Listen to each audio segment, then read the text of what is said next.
In the previous lecture, the curvilinear motion was introduced and the basic features were discussed. In the next topic, the analysis of curvilinear motion will be carried out. So first method to carry out analysis of curvilinear motion is using the rectangular components. The motion of a particle can be described along a path using the simple xy coordinates, xyz coordinate system. Suppose the particle is moving in a curved path. We can see the figure. This is the path of the particle described by S, and this is the instantaneous location of the particle. The position of this particle with respect to the fixed coordinate system can be expressed in terms of x, y and z. That is, the position vector r will be equal to xi plus yz plus zk. X, y, z are the three rectangular components. I, j and k are the Cartesian vectors. There are other methods for the analysis of curvilinear motion which will be discussed in the next few classes. So here the vector has three components in general. Three components along with the unit vector gives the position vector. Now the three components x, y, z are function of time because the particle position is changing. So they are function, x, y, z are the function of time. To determine the magnitude of position vector, we simply take squares and then we take under root after addition.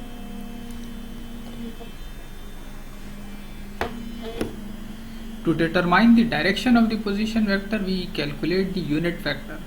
Unit vector is position vector, that is bold R divided by the magnitude. To calculate the velocity, we differentiate the position vector relation with respect to time. So r is equal to xi plus yj plus zk. We differentiate with respect to time, we will get the velocity. From the previous lecture we know that velocity is always tangent to the path. So here you can see that velocity is tangent to the path of the particle at any point. Now when we differentiate any term, for example we are differentiating xi with respect to time, we will get two terms, that is dx over dti plus x di over dt.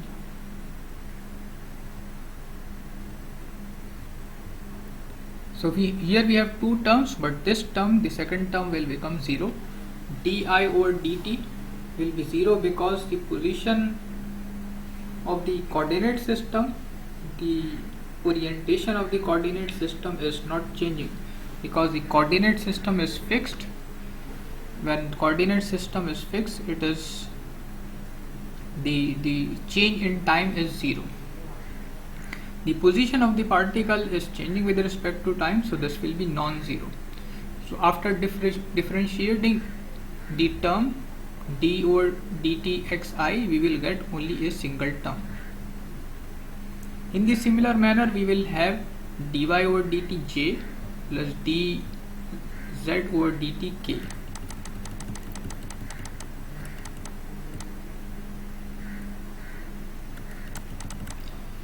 So dx over dt is vx. Vx is x component of velocity. Dy over dt is vy, which is y component of velocity. dz over dt is vz, which is the z component of velocity. Instead of vx, vi, vy and vz, we can write x dot, y dot and z dot. The dot represents the first derivative with respect to time. So we can use any of the nomenclature. We can use Vx or we can use x dot for the velocity. To determine the velocity magnitude, we take squares and then sum and then finally under root to get the magnitude. To get the direction of the velocity, we divide the velocity vector with the velocity magnitude. This bold V, as I mentioned in previous class, is velocity vector, and the velocity with the normal font is velocity magnitude. Similar to velocity, we can get relation for the acceleration vector. We differentiate velocity vector with respect to time, we will get acceleration vector.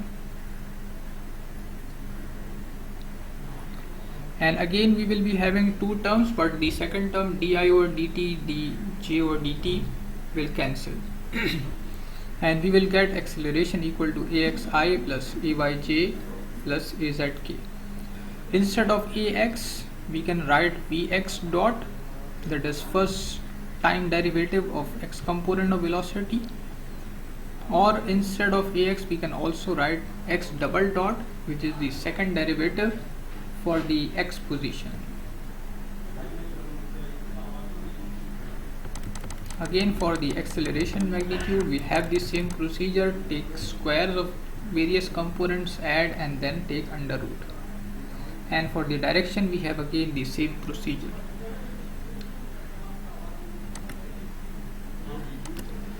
Next topic is motion of projectile. Projectile motion is also the example of curvilinear motion. Projectile motion is motion in the curved path, and projectile is an object which is when it is released or dropped, it continues its motion by its own inertia, and it is influenced by the downward force of gravity. So once the object is released, there are two factors. One factor is the inertia. Since it is released with some velocity, it will have some effect of the velocity at which it is released. And secondly, it is affected by the gravity.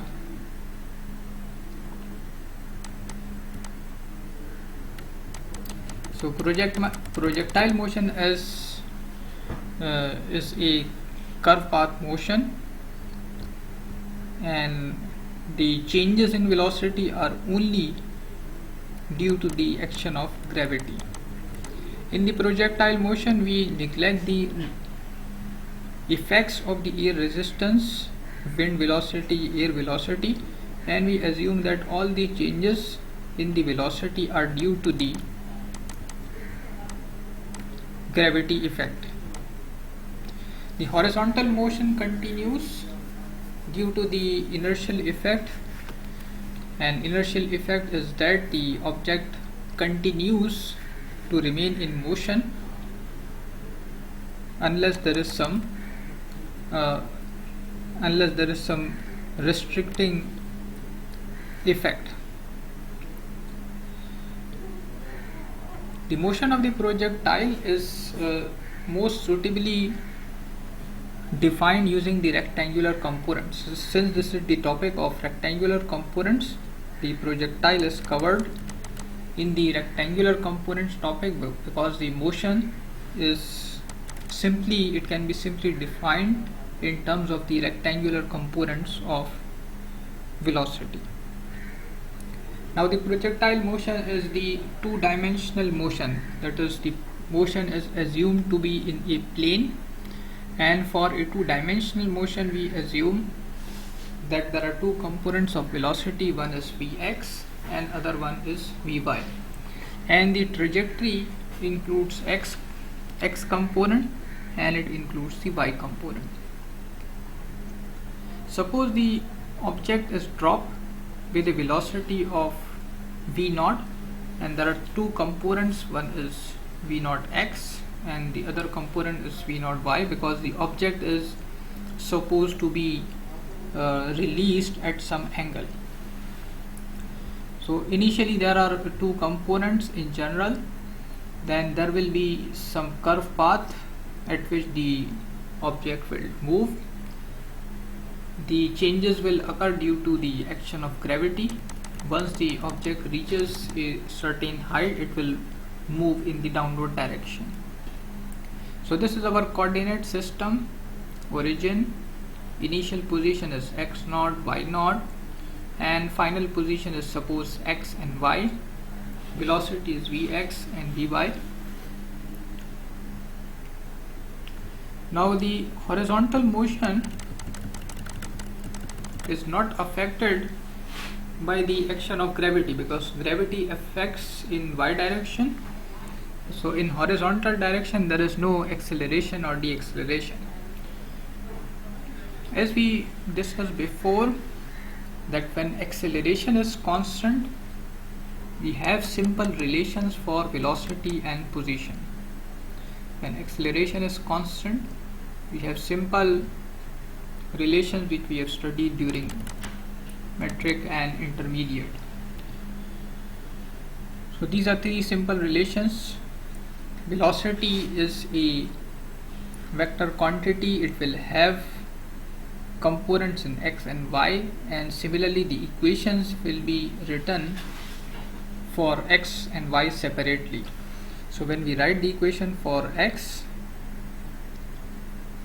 the acceleration is 0 in x direction, so we have vx equal to v naught x. This means the velocity in x direction will not change. Similarly, the position relation is simplified, the last term becomes b0, and we have this simple relation. In y direction we use the same relations, but here the acceleration is non-zero, it is equal to minus g. But since g is constant, we have simple relations for velocity and position. So in three equations we put a equal to, or AC equal to minus g. In the book, the C symbol is for constant acceleration.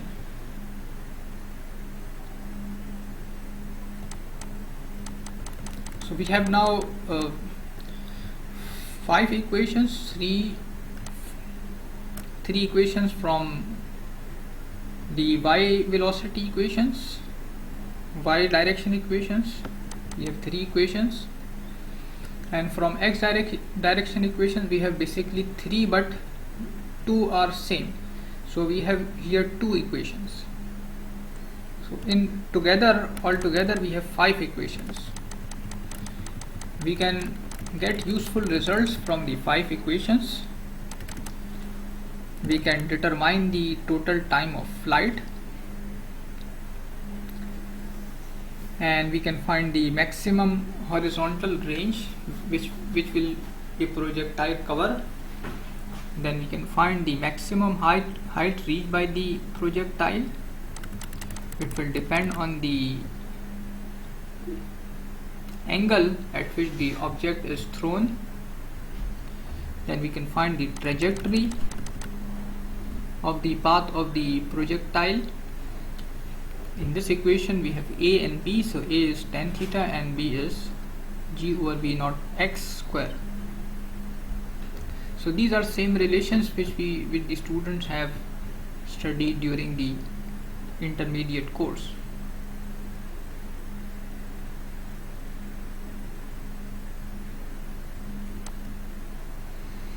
Now there are 2 problems. One is 12-14.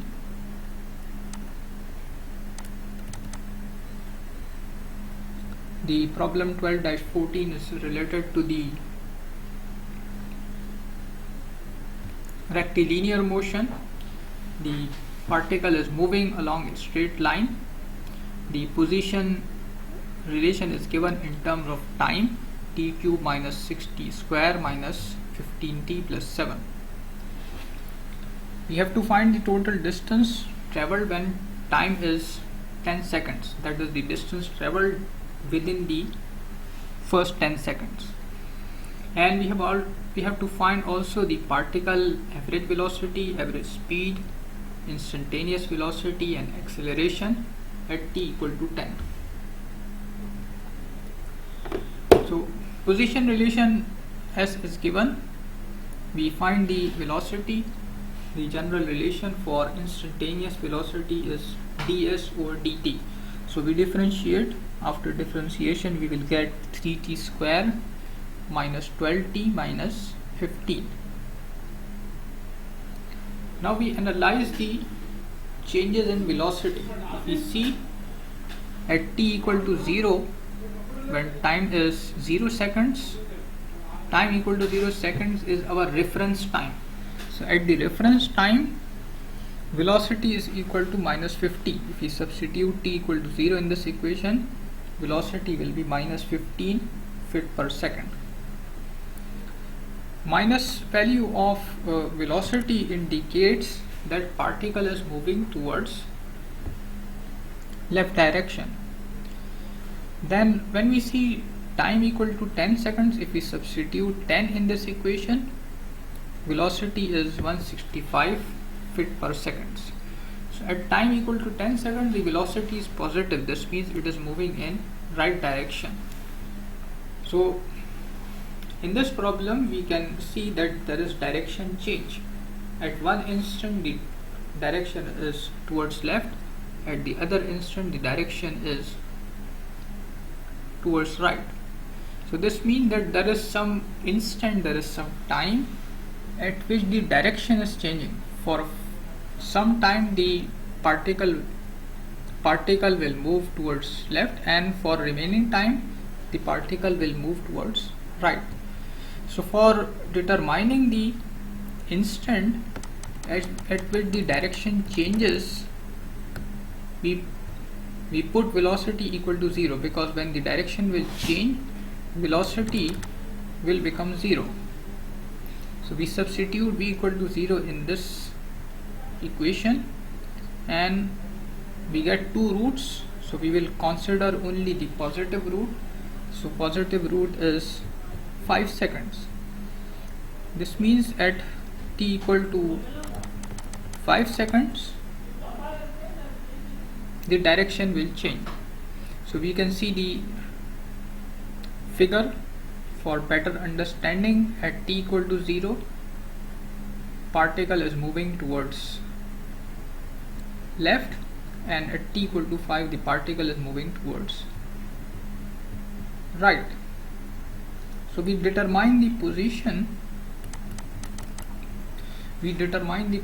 of the particle when t is equal to 0, t equal to 5 and t equal to 10 seconds. So when t equal to 0, if we substitute t equal to 0 and in the position relation substitute t equal to 0, s will be equal to 7.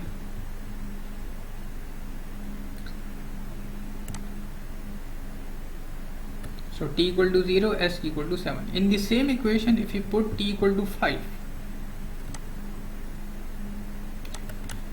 if you put t equal to 5 in the equation, we will get minus 93. This means the particle after 5 seconds is 93 feet from the origin defined. The origin defined in the problem is s equal to 0 and particle at t equal to 5 seconds is 93 feet away on the left side. When we substitute t equal to 10 seconds, the position of the particle is 257. We will put t equal to 10 in this equation, we get 257. So the total distance traveled,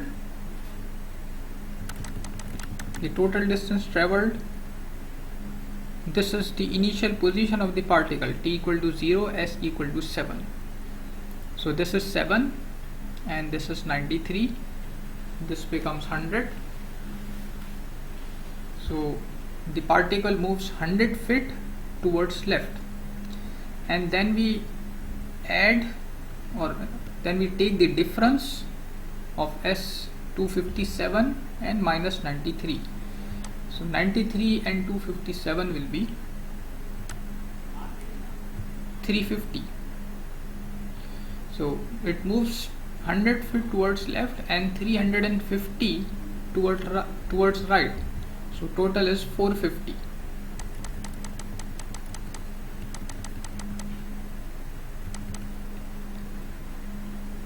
The distance traveled is 450, and displacement, if we consider only the displacement,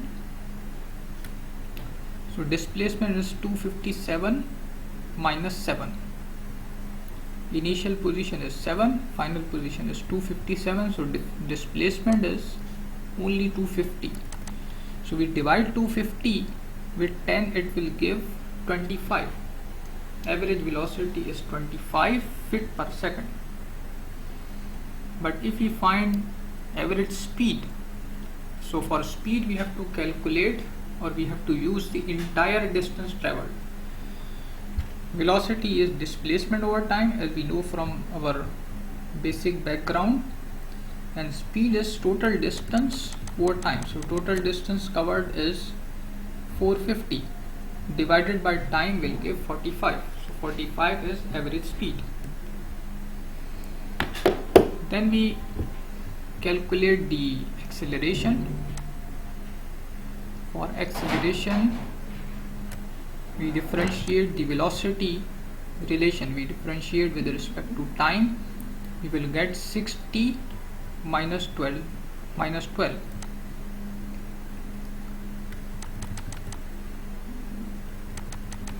So we substitute t equal to 10, since we have to find acceleration at 10 seconds. We substitute, we will get 48 feet per second square.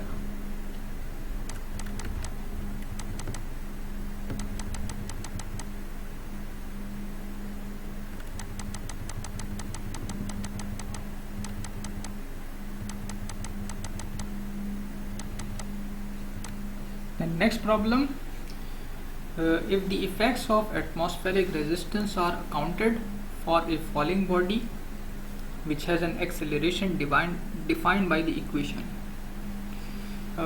We know that the acceleration due to gravity is 9.81.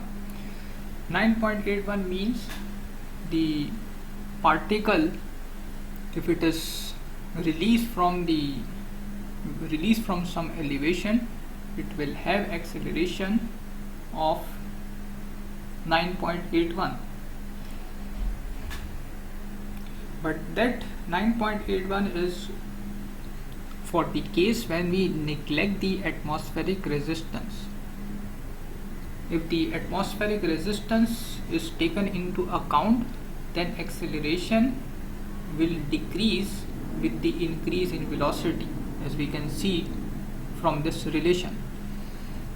As the object moves in atmosphere or some fluid medium, there is resistance. There is resistance to the motion due to presence of surrounding fluid. So due to that resistance, the acceleration decreases with the increase in velocity. So this is a relation which shows the variation of acceleration due to gravity.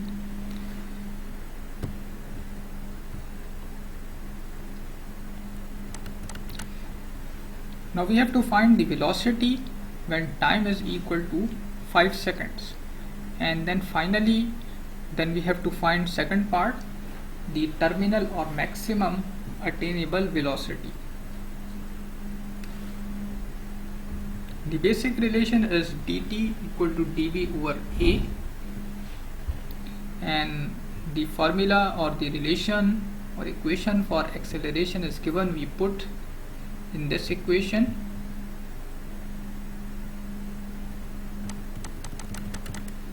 Then we rewrite the equation. 0.0001 v square is written as 0.01 v whole square.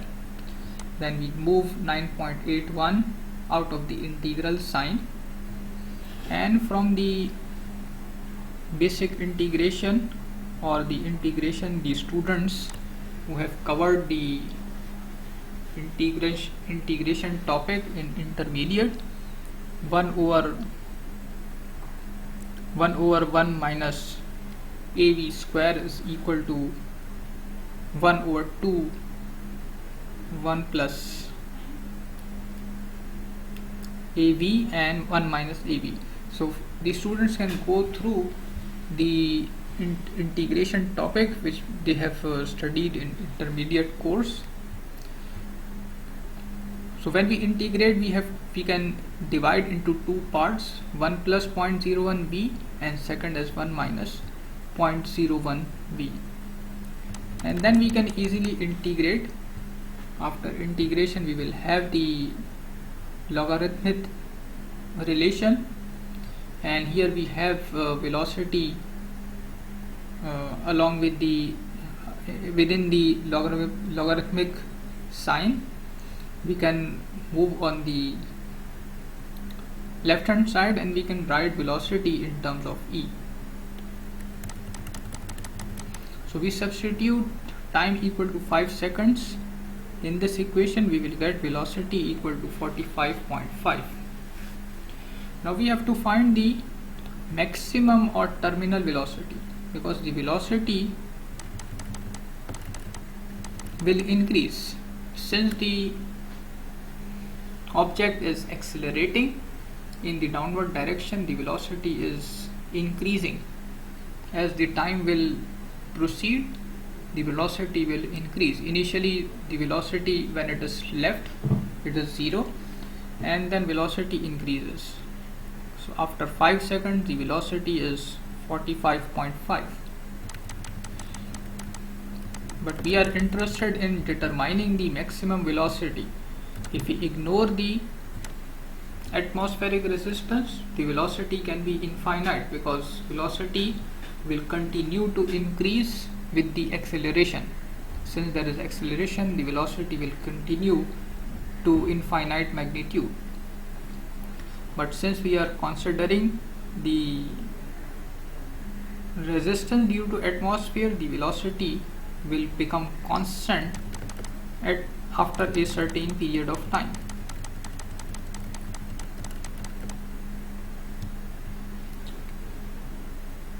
So here we can see, if we put t equal to infinity or t approaches infinity, the term which includes e will become 0. Sorry, it will become 1, because as t increases, this term increases. The term in the numerator will increase, the term in the denominator will increase. So when the value of t is infinite or very large, then this will become approximately equal to 1. When the numerator and denominator increases, whether it is -1 or +1, it will not have too much effect. So here we can include the approximate sign.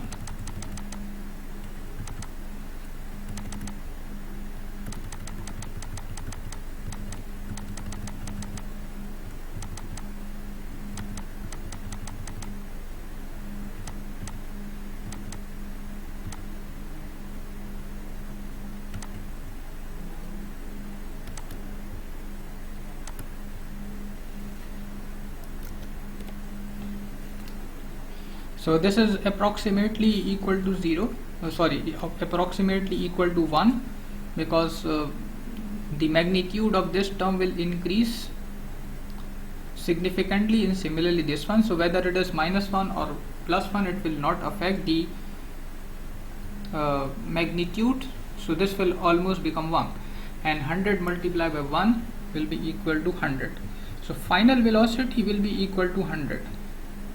As I discussed before, when velocity when we are considering the resistance, the velocity can increase up to infinite value since g is constant, but here g is not constant, it is decreasing.